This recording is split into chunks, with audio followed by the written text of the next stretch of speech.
What is going on, everybody, and welcome back to the Broad Street Boys podcast. I am 4 for 4 Philly fan. And I'm Tim from Tim Talks Philly. And today we're going to be talking about what everybody's talking about here in Philadelphia and in New Jersey and in Delaware. Eagles free agency 2023 opened up on Monday at 1 o'clock. A lot of stuff has been going on. Some good, some bad, some, a little upsetting if you're an Eagles fan. But it's free agency. We know we were going to lose guys. We know we were going to gain guys, and we know we were going to bring guys back. So when you do that, I can't really be mad at anything that Howie has done so far, except for maybe the first topic, and that is Darius Slay was released today. Obviously, we know that we brought Bradberry back yesterday, and that's the next topic that we're going to hit on. But Slay was released today, and it sucks. Obviously, Darius Slay has been on the Eagles for the last 3 years, 7 interceptions. Just a really good team captain to have, and one of the best cornerbacks in all of football. And when you lose a guy like that, especially with a cornerback duo like a Bradberry and a Slay, it definitely does suck. But I do see some things in hopefully the near future that happen after this Darius Slay releasing to maybe make us feel a little bit better. So, but it definitely sucks to lose Darius Slay on a day like today. So, Yeah, that hurts. I mean, the Bradberry signing was a very, very big shock, and I guess we probably should have saw this coming as a result of that. But I know me personally, I saw the Bradberry news and I was nonstop saying, "Hey, we got Darius Slay and Bradberry back as our 1-2 punch." Yeah, Slay kind of took a step back last year towards that second half, but I mean, still a great 1-2 tandem there, and then getting all the reports like, oh, they're probably going to trade him, probably going to release him. We'll see what happens. And the official news today, I mean, I was at the gym and it was just my jaw dropped. It was like that's tough. It kind of counteracts that Bradberry signing and the feeling we got from that, because we went from, all right, Slay's your one, Bradberry's your two, to, or even before that, you went from thinking you were losing Bradberry. You had, all right, Slay's our one, maybe Witherspoon two, and whatever kind of move you made there, which would have been fine, to, all right, Slay one, Bradberry two, yay, we're back, and then now back at, oh, Bradberry one. It's a little bit change of pace, but that's what's going to happen when when you got a quarterback who's ready to make their money. You're gonna lose some big pieces, and you got to show that you know how to draft. You mentioned earlier, with Howie having to get things done. Listen, I think Howie's earned the right to have respect put back on his name. But if we're being completely fair, this is what his most recent problem was. The last time we had a big issue with Howie was what he was able to do after Carson Wentz got handed his big contract. And I don't really have a problem with him getting deals done with the quarterback. We all loved the Carson Wentz deal when it was done. It was done at a good time where, you saved money and you put Dak and the Cowboys in that tough situation. So I have faith that he's going to do the right things when it comes to extending Hurts. Obviously, the Carson thing got hurt, kind of started falling off the train. No one could have predicted that. No one really thought that was going to happen. So I can trust him with getting the job done with Hurts, but I'm going to have to sit here and see how he structures his team on a restricted salary cap here. And so far, yeah, you're seeing the dividends of that with losing your number one cornerback. yeah. And look, Slay, again, fan favorite, one of the players that in the very end of that Carson that we got, because we got Slay at the very experiment. And look, Slay was a fan favorite. He was one of the best defenders that we've seen here in Philadelphia, one of the best cornerbacks. And we've had a lot of really good cornerbacks in, the Eagles' history. So for Darius Slay to be, another one, it just sucks that we had to lose him. But speaking of Bradberry, obviously, the Eagles did sign James Bradberry back, and he will now be cornerback one.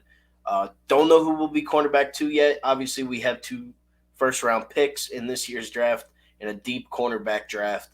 And, there's still free agents out there that we know, could make a splash. We saw that last year with a couple of the guys that we were signing later towards the end of free agency and even for trades. I mean, look, James Bradberry last year, this year was still on the Giants. He was there up until a month before the season, gets released, and then he comes to the Eagles and we sign him.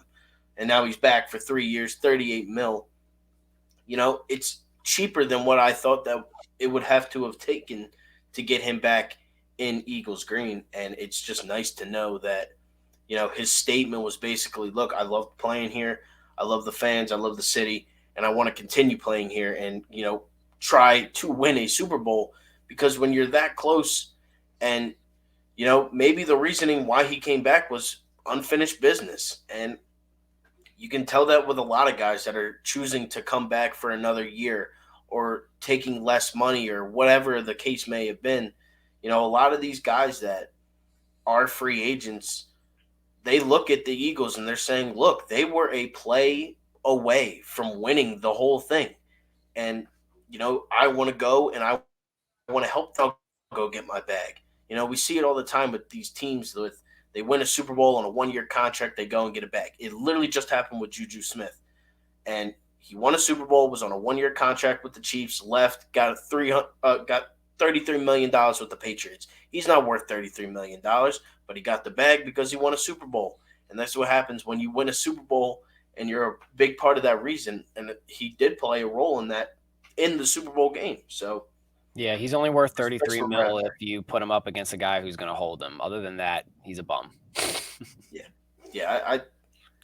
Juju's a clown, and I'm glad that we play him next year so we can smoke them and the Patriots and show that he's a little clown.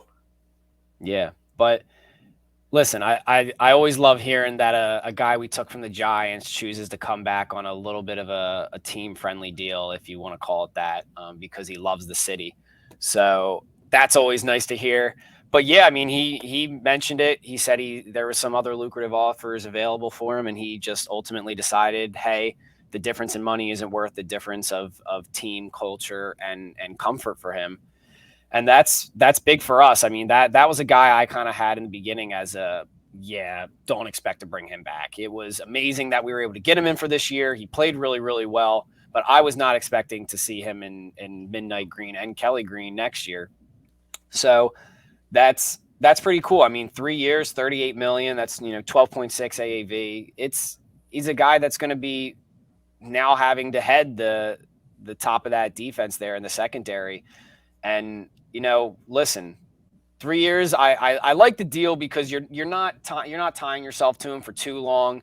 He's playing well right now. If it gives you some flexibility towards the end there, but 20 million guaranteed. It was a really good signing and something that I was really, really excited about, but I was kind of blinded to the truth when it came to what was likely going to happen with that Darius Slay situation. We're probably going to go into more depth what they're going to do with that secondary spot when it comes to the draft. We're probably going to go through and do our own little mocks and see what the most likely scenarios are. But there's options. I think even if the guy you want doesn't fall in the draft, there's guys you can go and grab, whether you want to do that in the first round, you want to wait and get a young guy that can kind of develop under Bradberry. There's options. But yeah, at the end of the day, if you weren't able to, I think you not being able to make something work with Slay was part of the reason you maybe upped your money to go get Bradberry. But if you would have lost both of these guys, that would have really, really hurt. So getting Bradberry back was really big. Yeah, and I think that was a big look.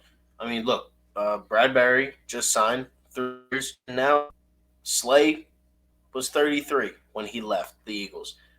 James Bradberry will be 32, 33 by the time that his contract is up. So we like to, get these cornerbacks at their prime. We got Darius Slay when he was 29. We got James Bradberry when he was 28 and now 29. And we locked them up for a few years until their early 30s. And then, if they could still play, which I'm not saying Darius Slay can't, but the contracts did not work. You cannot pay a 33-year-old $17 million this season when you have a quarterback to play for and when you would have been losing Bradberry anyways. If Darius Slay was still on the team, They were never restructuring that contract. They were never doing it. No way they give him $17 million, $17 million. And so they said, look, okay, we'll go a different route then. Thank you for your time here. We will always love you here in Philadelphia. Fans coming from, you know, the organization.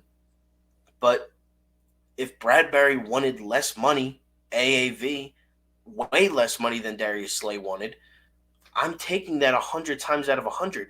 I mean, it's not like this guy is a slouch. He just was an All-Pro cornerback on a team that reached the Super Bowl, and he was an All-Pro. He was a Pro Bowler. He was whatever. He was the top cornerback in the league last year. He was one of the top two cornerbacks in all of football last season.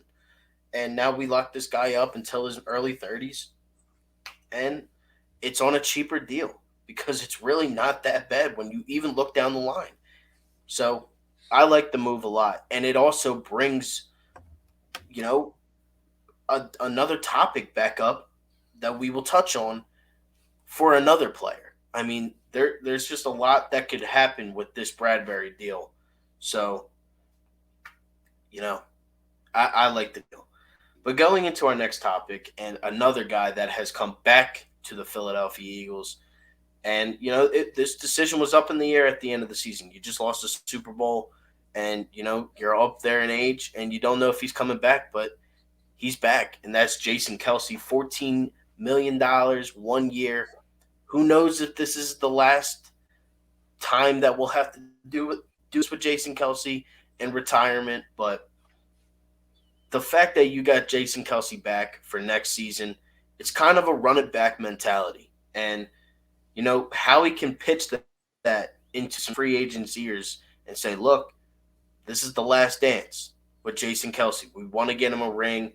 We're going for that Super Bowl. We're pushing all the chips in, and we're moving forward with Jason Kelsey as our center, as our team leader, and as the face of the Philadelphia Eagles right now. And, I love that Jason Kelsey's back for another year because you don't retire when you're at the very top of your game. You retire if you win at the very top, but you don't retire when you're at the top still playing. Yeah, don't get this twisted. This is by no stretch of the imagination a Jason Peters situation.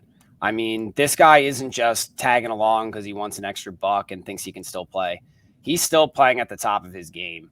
And it just came down to, is it something that he was able to do with, something he was able to make work with his family situation, and was that right? But the Eagles being able to bring back Jason Kelsey is huge. I mean, there's so many different parts moving right now when it comes to the line.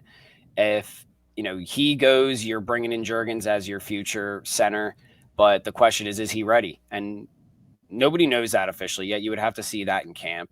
But now, with already potentially losing Isaac Seumalo, you have that flexibility now on that line. You bring him back, now you're still the best offensive line in the NFL, and even though you're making all these defensive changes, you don't have to worry about your offense taking a step back. You can continue to believe that Hurts can still progress and get better. You got, Devontae Smith and A.J. Brown, another year under their belts. They're both still very young receivers. Despite A.J. Brown feeling like he's 30 years old because of his track record, these guys are both really young and growing. And the line being able to stay intact is huge. Now you're just going to have to figure out that guard situation. But I think you're in a much better position having to say, all right, is Juergens going to be able to slide into that part? Do we want him to slide into that guard role? Or do we want to bring in somebody else, draft somebody, compared to, all right, Kelsey's gone, we have to throw Juergens in at center, and now who are we going to put in at guard? So Kelsey is a fan favorite. Everybody loves him. It was almost more excitement about him still being on the team as a person than as a player, just because how beloved he is in this city. But yeah, just something that everyone was kind of waiting to see what his decision was, because it's, as much as it's important for the team, this city loves the guy, and it's really good. It's really good for everyone in that organization, especially that he decided to put the cleats on for another year. Yeah, I mean, that locker room, him being in that locker room is, good enough to get you to another Super Bowl and win another Super Bowl. He just does so much for that team, and thank God for Jalen Hurts, because without him, he probably would have been gone 2 years already. Probably would have been Mhm. on his way to the Hall of Fame already. But thank God he's back. But more like not sad, but other bad news really. Just the players that left. I'll just go over them real quick. Where they went. I don't have the tracks in front of me or anything like that, but Javon Hargrave, I know that deal was $84 million. That's insane. The Eagles were never doing that. And look, congratulations, good luck in San Fran. A little, weird that you would go there, but you got the bag, and you weren't getting that from us. And I don't blame you for leaving. Kazir White, sucks that we didn't bring you back on a contract like that, but he goes to the Cardinals, and TJ Edwards, same thing. It wasn't a bad contract that the Bears gave him, just a little bit, out of our range for what else we still have to acquire for this team. Same thing with Marcus Epps. We don't need another safety to worry about re-signing right now when we already have CJ Gardner Johnson that we still need to re-sign. And you also have Reed Blankenship. And then Andre Dillard, that dude's a wizard because he got $10 million Give me years his agent. absurd. Give me that agent. Holy Lord. Yeah, he got himself a bag, and from the playing time he was getting, I guess the Titans saw enough and said, hey, he was a first-round pick. He improved, whatever. But, man, I like the idea of potentially bringing him back on a one-year deal, and didn't think it was going to happen, didn't really count on it. But, man, whoever that agent is an absolute wizard, because that's a hell of a contract right there for Andre Dillard. Yeah, all of those I agree. Hargrave was a guy I really wanted us to bring back, but, oh, man, did he get the bag. I mean, I think good for him, but I think the Niners, that one's going to hurt the Niners. Maybe not this upcoming year, but going down in the future, that's a 4-year deal. I don't know what you're going to do with your quarterback situation, but if you want to go sign a guy, that's going to make that really difficult. You have an aging Javon Hargrave making, 21 mil a year. That's crazy. I mean, I think he deserves that money. He played for that contract. But I mean, like, that's going to be tough for them. It's really going to bolster their defensive line, but this is a team that's already has some holes. One major one being the quarterback, which we're experiencing that right now, how important it is that you have the money to dedicate to your quarterback. It's that's something that a 4-year deal extends a long time, and they don't know what they're going to be doing in 4 years, but they better hope it's not paying for a quarterback, or they're going to have to do something like what we had to do with Slay and find a way to move on from him. But good for him. I love Javon Hargrave. He was one of the most underrated players on this team. He just did the job every single time he went in. Fletcher Cox was always the name that kind of shined off that card, but it was Javon Hargrave that was doing the heavy load in the middle of that line the past couple of years. So good for him. Other than that, you mentioned the Kazir White deal and how, yeah, 2 years, 11 mil. I'm sorry. I thought he played well enough to bring him back on that kind of deal. I'm not in, the negotiation situation. I guess he really enjoyed playing for Gannon and just said, hey, I'll take less money to go continue to play with you. But yeah, that was a deal I saw. I was like, that's all he got. I thought he was a lock to not be back just because he was going to get a good amount of money after what seemingly felt like a really good contract with us after, the Chargers let him go. After that, Edwards with the Bears, another, good for him. I don't think I would have done that deal. It wasn't a bad one by any stretch of the imagination, but I just think Edwards is a guy who we view so highly because what he was able to do for what he was expected to do. I mean, it's the same reason why a lot of people viewed, Jalen Mills so highly, came in as a 7th-round pick and ended up being a number 1 corner on a Super Bowl team, albeit didn't play that well in the Super Bowl. But ultimately, there's going to be options at linebacker. It's typically a position that this team doesn't value very much, which was why it was such a shock we went and got Nakobe Dean last year, but had to wait for him to fall to the 3rd round. But yeah, that, good for him. I'm excited to, see how he does with the Bears. The Bears look like they're making a lot of moves right now, and they're going to be exciting within the next couple of years. So happy to see him go get his money. And then Marcus Epps, yeah, it's making me think more and more that either you're going to go and bring Gardner Johnson back after letting Epps go like that, or you're going to make a move for another one of the top safeties on the market, or maybe draft somebody, because you have a big hole there. And last year we were going into the season with, Epps there and maybe Kevon Wallace. And you said, hey, that wasn't enough. Let's go get Gardner Johnson. Well, now you don't even have Epps. So I know there's it's a little bit different because we don't have as much money to work with. But if Howie's running this team the same way he was last year, he knows, like, listen, there's not a whole lot of holes here. There's some areas we can improve, but there's not a whole lot of holes. Safety is one of the biggest holes right now on this team. And I don't think he lets Gardner Johnson just, take an offer elsewhere. I think they're going to try and bring him back. Yeah, I think CJ Gardner Johnson is as good as back as this point. Look, and this is what I said to a couple of my friends that are Eagles fans that were really mad about the Darius Slade releasing. Here's my thing: would you rather be Gardner Johnson?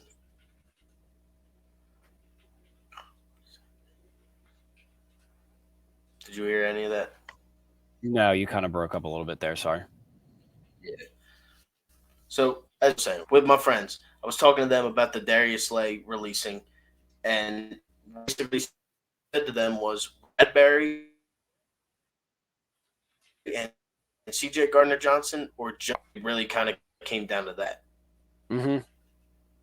Yeah, I mean, I'm sticking with right what we're gonna likely have in Bradberry and Gardner Johnson. I mean, these two guys were honestly probably the better performers the second half that season compared to, Darius Slay. So I think, bringing these guys back, they're so young, which is different with Darius Slay. This is a team that when you start to pay your quarterback, you need to get younger. You need to really focus on that. And although these are two guys that, are younger but still going to be getting big deals, I think it's very, very important also for that locker room. I think Gardner Johnson played a huge role in kind of that defensive leadership towards the back half of that season. Even though he got hurt, I mean, seeing him kind of the Twitter wars after that Super Bowl, him kind of coming to the defense of AJ Brown and Bradberry. I mean, this is a guy that seems like he's Philly, and it was something that upset a lot of people when you thought he was going to go. But I don't think that's going to be the case. I got written down here. You look at the Jesse Bates contract, 64.02 million, 4 years. It's gonna take a little bit to sign him. I think Jesse Bates is definitely a better safety than Gardner Johnson, but Gardner Johnson also led the league in interceptions. I'm not sure if he did total at the end of the year, but at least for the games he played, I mean, he just he went out and balled on a contract year. So you're going to have to give him money, but I think he's very, very valuable to this team. You already lost some serious veterans on that defense, and I think losing him is kind of going to be too big of a blow for you to kind of come back from, especially when we look at all these positions. It's who are you losing? Who can you replace him with? I think right now safety is the most obvious position that you're losing something that you're not even going to be able to get close to equal value back. So I think that's why we're hearing all these reports that they're working really, really hard to get him back. But I could confidently say at this point, after losing Darius Slay, that Gardner Johnson's still going to be an Eagle going into next year.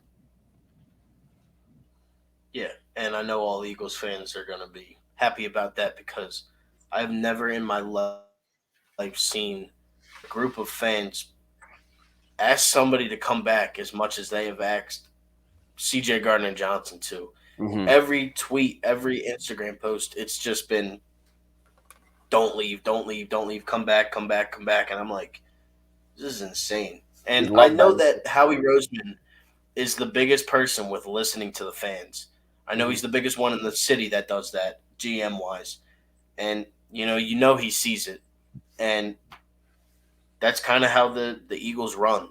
They run. They're not a fan based organization. They're not like the Packers. They're not fan run. like they are. It's but the fans have a lot of say and they have a lot of input to what happens with this team, even though they're not spending any of the money. I know that the higher ups and the organization of the Eagles, they definitely do listen. And I again, like you said, I think CJ Gardner Johnson is coming back to the Eagles, and we'll just have to worry about how much and for how long. But in other news, there was a new player that was just signed with the Eagles yesterday. A little bit of a low risk, high reward type of guy, in my opinion, and Rashad Penny. I heard a little bit about it, him maybe flirting around with the Eagles, and some guys saying like, "Oh, like maybe we should give Rashad Penny a chance." And in 2021, Rashad Penny ran for 743 rushing yards on 119 attempts, and he averaged 6.3 yards per carry with 6 touchdowns. I mean, this guy is a solid football player, but the number one thing is that he cannot stay on the field, and that's his biggest issue. He only played 10 games in 2021, and he only played like 5 games last year. He's always been in. He's never been in 10 games in his career. And with this move, it's looking like Kenneth Gainwell is going to be taking a big leap in the running back room with being the number one guy, because I don't know if you can have Rashad Penny be your number one back for 17 games of an NFL season. I don't know if it's possible. I would like to, because 6.3 yards a carry. That, I mean, he's a first round pick. He's a good running back. He just can't stay healthy. Yeah, a lot of talent out of this guy. You'd like to think he could stay healthy because he can contribute a lot. All the kind of things you said. Last 2 years, averaging 6.2 yards a carry. That's big, but not a whole lot of carries. I mean, you're looking the last 2 years. If you think this, I agree with the Kenny Gainwell approval, because if you're looking at these last 2 years, 2021, 119 attempts, 2022 obviously only played 5 games, 57 attempts. You're looking at Miles Sanders last year, who had 259 attempts in all 17 games. I mean, you're you're looking at this team who is typically a running back by committee, which that would be okay. But yeah, you're going from Miles Sanders, who had well over 200 attempts last year, to a guy who had 50 some last year. And you can't bank on a guy coming off an injury, especially a running back who's so tailored to that, which makes me think that they could go and still make a move mid rounds in the draft this year. I know we don't have a whole lot of picks, but I can see them kind of bringing a guy in to maybe take a chance on. But I think they saw a lot of good stuff from Kenny Gainwell in the back half of the season, that they're saying, look, we obviously addressed the need. We needed to bring somebody else in, but let's take a chance on a guy who's obviously incredibly talented, has had trouble staying on the field, but ultimately you're looking at Gainwell taking the reins next year. If I'm kind of evaluating the signing as it happened, you gave a guy a cheap deal and said, hey, please stay healthy and you'll play a good role in this team. But if not, we're not banking on you. We're not paying you for over $4 million a year. We're giving this guy less than $2 million a year. So I love the signing, because I don't mind taking a chance on him as long as they address the back half of this running back room appropriately. But yeah, a guy who obviously when he's on the field has tremendous upside. Yeah, and look, again, 6.3 yards a carry is the best in the league over the last couple of years. He just can't stay healthy. Yeah. And again, low risk, high reward. And you also got Boston Scott back for a 1 year deal. And it's not, and the thing with the Rashad Penny deal, you didn't break the bank on it. There's only $600,000 guaranteed on that contract, and there's only like $1 million guaranteed for Boston Scott. Your running backs are making a total of like $5 million, and you have three guys who, one is a question mark, and that's Penny. Two, can run a little bit with Boston Scott. You've had him long enough. And then Kenneth Gainwell is your guy that you're hoping that can break out. And look, running behind the best offensive line in football and being able to catch out of the backfield, unlike a Miles Sanders, That's huge for the Eagles. And, it could be a big breakout for Kenneth Gainwell. And we kind of saw that in the playoffs a little bit. So I'm very excited to see what Kenneth Gainwell can do and take that leap forward as the next Eagles running back, because we all know Miles Sanders is not coming back. He's going to want too much money, even though we haven't heard a single thing about Miles Sanders Hmm. all off Yeah, season. yeah.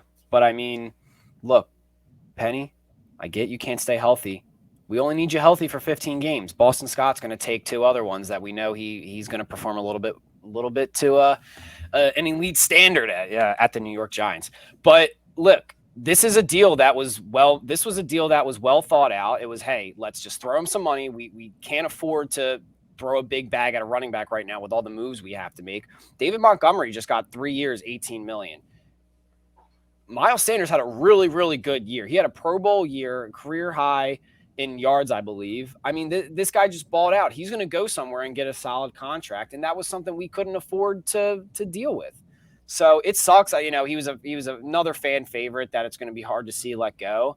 But we all kind of knew it coming in. Miles Sanders, as much as he was loved in the city, he didn't really provide anything too special that can't be replaced. So I mean, we got very, very lucky that he was healthy all of last year, but it's another thing we haven't seen from him consistently. So I wouldn't have been comfortable giving him a good amount of money over a long period of time. But look, you're giving Rashad Penny a shot. I'm excited to see what he's able to do because he's very, very talented. But yeah, I mean, bringing Boston Scott back, you're kind of locking up that running back room. I'm excited to see how it turns out. Yeah. And look, pretty much the last thing that, I kind of want to touch on is you have a pick. You have Mm-hmm. pick 10. And this kind of, goes back to the Bradberry Slay thing with, oh, you're not going to have a cornerback too. Well, whatever. You have two first round picks. You have pick 10, you have pick 31. You have, you know, other picks later in rounds. You're going to get picks from losing guys, Sayamalu and Fletch, and who knows who else. But I'm asking everybody watching, and I'm asking you, do you take a cornerback at 10? If the best available cornerback is at 10, do you take him as your cornerback too? I think after this Slay news, I probably would. I've also contemplated, which we'll kind of talk about in the specifics when we get to potential mocks and more so draft focused. I like the idea of potentially trading up for a difference maker on the defense. I don't know if I would do it for corner. I think if we stay at 10, I like some of the prospects we can get there.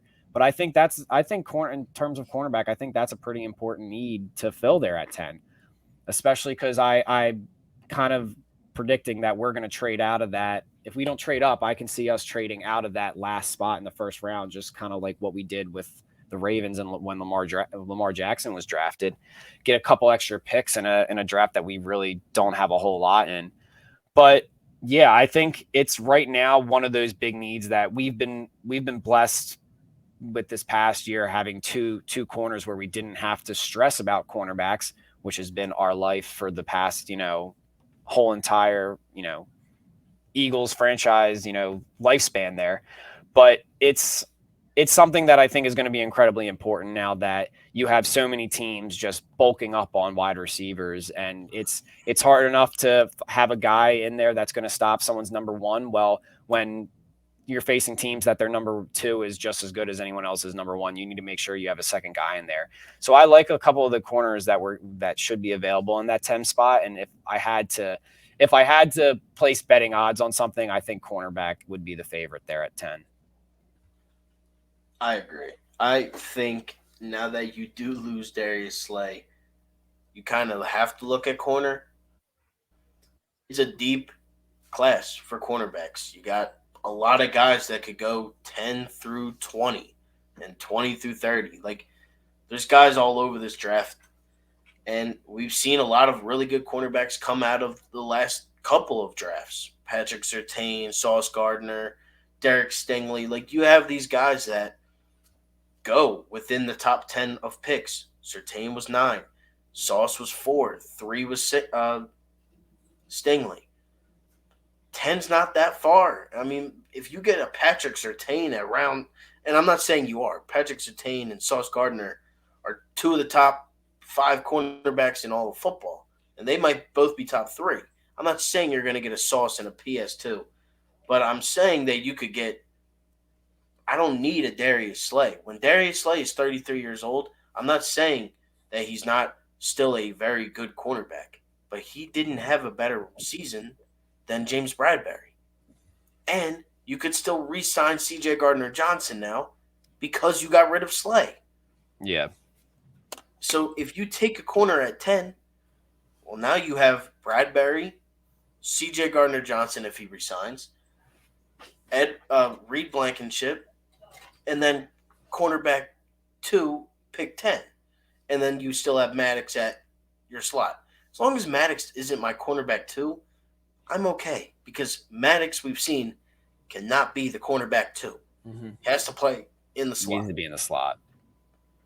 Needs to be. Yeah. And we'll do mock drafts, I'm sure. We're definitely going to have a couple podcasts coming out that deal with the mock drafts. I mean, it's only a month away, as crazy as that is, but it's in April, and it's obviously a fun time to make your mocks. And depending on how many picks we have, I mean, we already have decent round picks, so it's gonna be fun. And if you guys aren't and you do like talking Philly sports, then make sure to subscribe to both of our channels. Links will be in the description below. But do you have anything else to add? Yeah, a couple things with that last point. Yeah, I mean, there's been some great corners coming out of that early part of the first round the last couple of years. So that's why it gives me a little bit more confidence to go, hey, yeah, let's bring one of them guys in, give them a couple years to learn, and I think we'll be set there. Last real signing the Eagles had, bringing Brandon Graham back on a 1-year deal for $6 million. I think that's absolutely huge. I think it's a place he wants to be. He's still performing at a really high level. Again, just an absolutely amazing year coming off of what usually is a career-ending injury. So I still think he's got a lot left in the tank. And then if did you want to touch on a couple of the moves so far within the division, and then kind of signed off here? I mean, yeah. I know the big one so far has been Ezekiel Elliott being released, and that's it's like cool because we hate him, but at the same time, like, he was almost hurting the Cowboys, it felt like. So. But that was big. What are your thoughts on the Eagles potentially, at least even bringing him into camp and seeing what he's got left in the tank? I don't think there's a chance that the Eagles do that. There's no way. And I honestly can't tell you where Zeke's going to go. Does he go to the Bengals because of the whole Joe Mixon situation? Does he go to wherever at this point? I mean, look, Zeke probably wants to come here because running behind our offensive line is something that he's done pretty much his whole career. He's always ran behind the best offensive line until it wasn't the best offensive line in football, and then he couldn't run anymore. But who knows where Zeke's going? That's why, Jerry Jones, you don't pay running back $64 million, you dope. This is why Miles Sanders isn't getting a contract here, because of things like this. Because Ezekiel Elliott's prime was in his rookie contract, and the very next year you gave him that money, he was terrible. He can't run. He's so slow. He can't do anything. Tony Pollard is the RB1 in Dallas, and that actually sucks for us. I wish Ezekiel Elliott was still on the Cowboys. Cowboys fans should be happy about this. Yeah, no, I'm kind of done with the whole take and wash Cowboys players after DeMarco Murray, Orlando Scandrick. Like, please stay away. I don't want you guys. I'll take wash Giants players, but I don't need the dirty Dallas players coming over here. It hasn't seemed to fare too well for us. But then the last one really was what broke a little bit ago. Jacoby Brissett over to the Commanders. Nick Sirianni touched on possibly bringing him in as a backup quarterback for us. He really says he's a great locker room guy, but now as of now is going to be over there heading the Commanders. What do you think they're going to kind of take? What direction do you think they're going to go in terms of the quarterback after that signing? I have no idea what Washington is doing. You mean Carson Wentz didn't play well enough to bring him back? You don't think they're going to lock him up long term? No, I Oh think no! Oh, I was yeah. fooled. Who would have thought? I don't know why you, why would you take somebody else's trash like that? I don't understand. But look, Washington's Washington. They'll always be. Until they go at one until they sell the team, which seems like it's going to be soon, unfortunately. Oh. But until they go and sell the team and go get a franchise quarterback rather than trying to pull a Colts and just take all these wash guys every single year and think they're going to take your mediocre defense to the next level.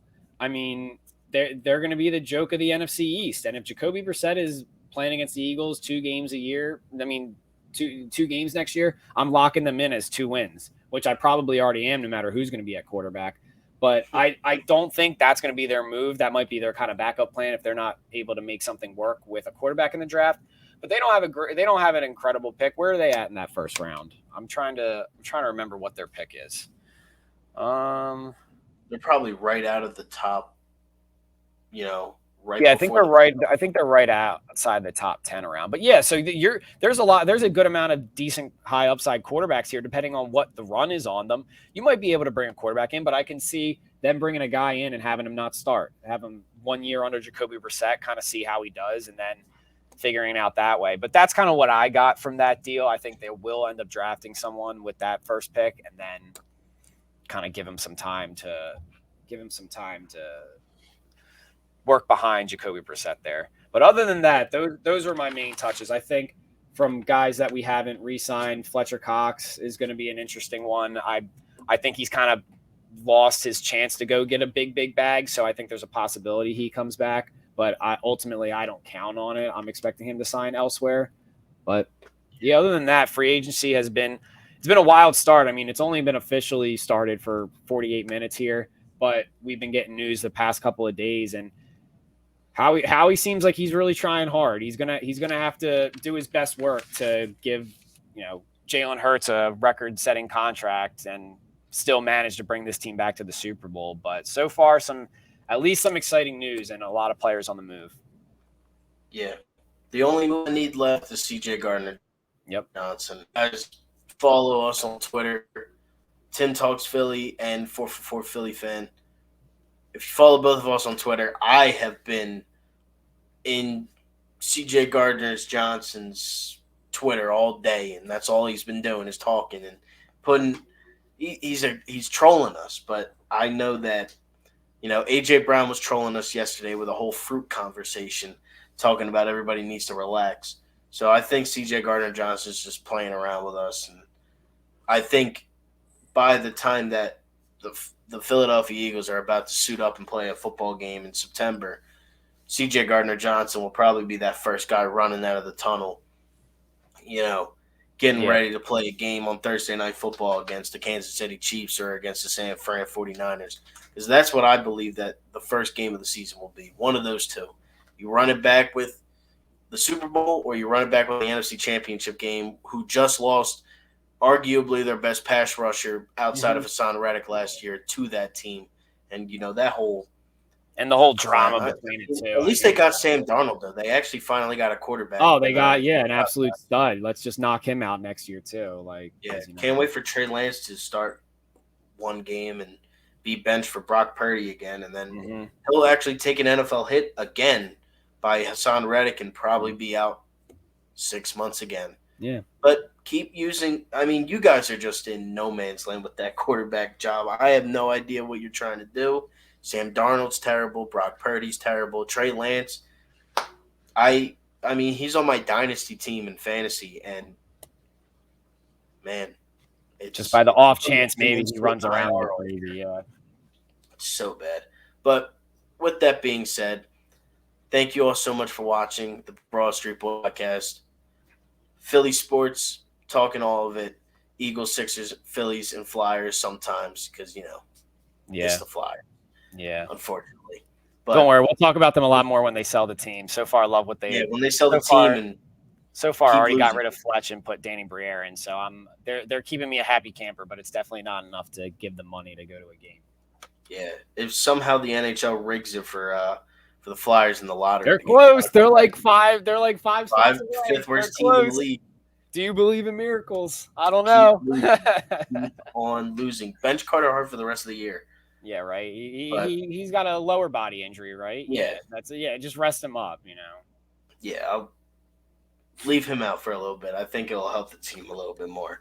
But yeah, with that being said, make sure to subscribe to both of our channels. Make sure to always watch the Broad Street Boys podcast for all your Philly sports news. Today we talked about Eagles free agency 2023. Being said, again, thank you all so much for watching, and we're out. Talk to you guys Peace. later. Go Birds. Go Birds.